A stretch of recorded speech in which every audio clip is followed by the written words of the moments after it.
It seems like everywhere you turn these days, someone's telling you to hustle harder, dream bigger, to chase that elusive more. But honestly, doesn't it get tiring sometimes? Today, we're going to explore an idea that might feel a little radical in our go-getter culture, the concept of enough. Oh, yeah. We'll be diving deep into Morgan Housel's The Psychology of Money, specifically Chapter 3. Okay. To understand why defining enough for yourself is so crucial for financial well-being and maybe even for happiness in general. You've hit on a key point right from the start. This endless pursuit of more can often lead to what Housel calls the ever-building goalpost, Right. where we never quite feel satisfied no matter how much we achieve. Right. It's like we're on a treadmill that keeps speeding up and the finish line keeps moving further away. Mm-hmm. I've definitely felt that in my own life. So what exactly is driving this phenomenon? Is it just human nature or are there larger forces at play?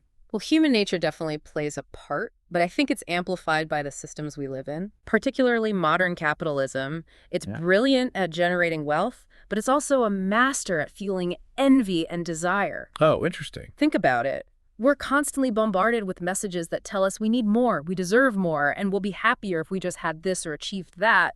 And social media certainly doesn't help, right? Yeah. It's like a curated highlight reel of everyone else's successes and possessions. Exactly. It creates a distorted reality where everyone seems to be living a perfect life except for you. Oh, yeah, it's the worst. And that's where the trap of social comparison comes in, which Housel illustrates so well with the baseball player analogy. Oh, yeah, the one where the rookie earning $500,000 feels poor compared to Mike Trout making millions more. Right. But then even Trout might feel inadequate compared to, say, a hedge fund manager. Oh, gosh, yeah. Who in turn might feel small compared to someone like Bezos. It's an endless cycle. Precisely. It's a never-ending ladder of comparison, and there will always be someone higher up. So the key takeaway here is that focusing outward on what others have will almost inevitably leave you feeling like you're not enough. That makes total sense. But if we're not supposed to compare ourselves to others, how do we figure out what constitutes enough for ourselves? I mean, it seems like a pretty subjective concept.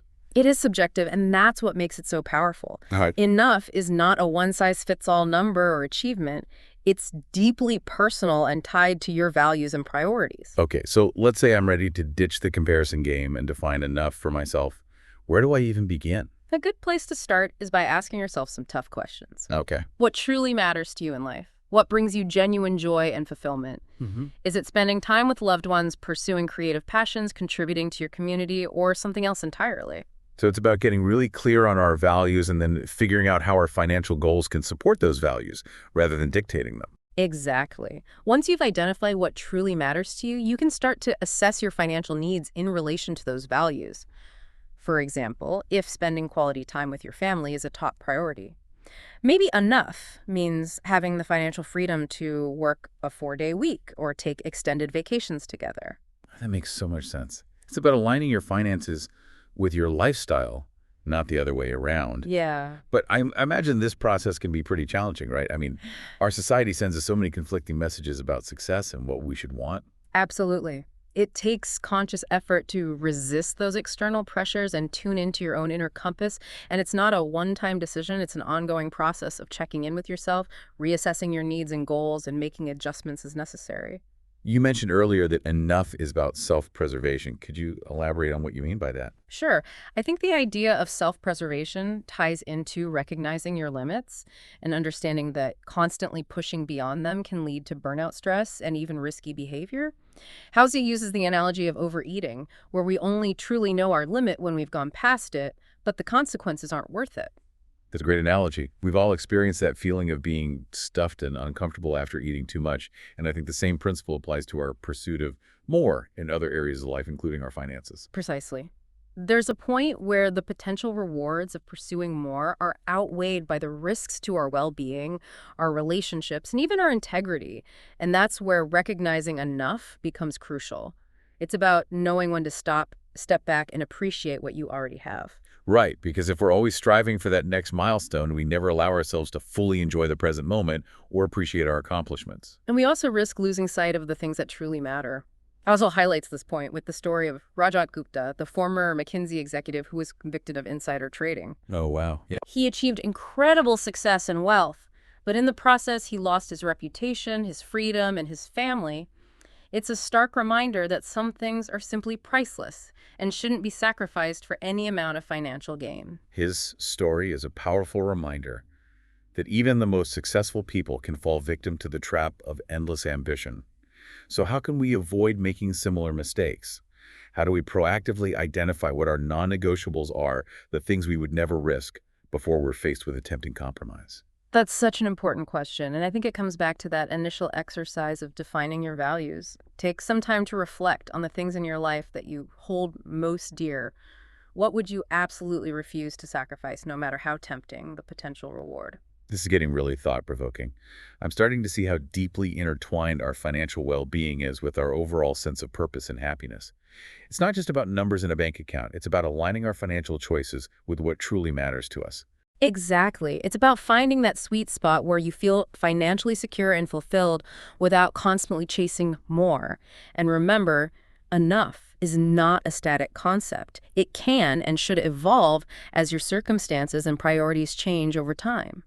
So it's about being adaptable and regularly checking in with ourselves to make sure our definition of enough is still serving us well. Absolutely. It's a journey of self-discovery and continual recalibration. It's so easy to get caught up in the rat race and lose sight of what truly matters. But I think this conversation has been a great reminder to pause and reflect on what enough looks like for each of us. It's a powerful shift in perspective, isn't it? Moving away from that constant striving for more and instead focusing on appreciating what we already have and making choices that align with our values. Exactly. And it's interesting because when we were prepping for this deep dive, you mentioned that the concept of enough can actually lead to greater ambition in a way. I was a little puzzled by that at first, but now I'm starting to understand what you meant. Yes.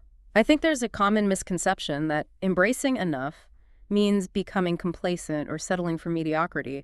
But in reality, I think it can actually free us up to pursue our goals with more clarity and intention because we're no longer driven by fear, scarcity, or the need to prove ourselves to others. That's such a great point. It's like when we release that constant pressure to keep up, we create space for more authentic aspirations to emerge. Precisely. And those aspirations are often more aligned with our true selves and our values, which can lead to a deeper sense of fulfillment and purpose.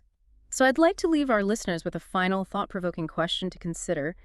If you could achieve financial security without sacrificing anything you truly value, would you still strive for more?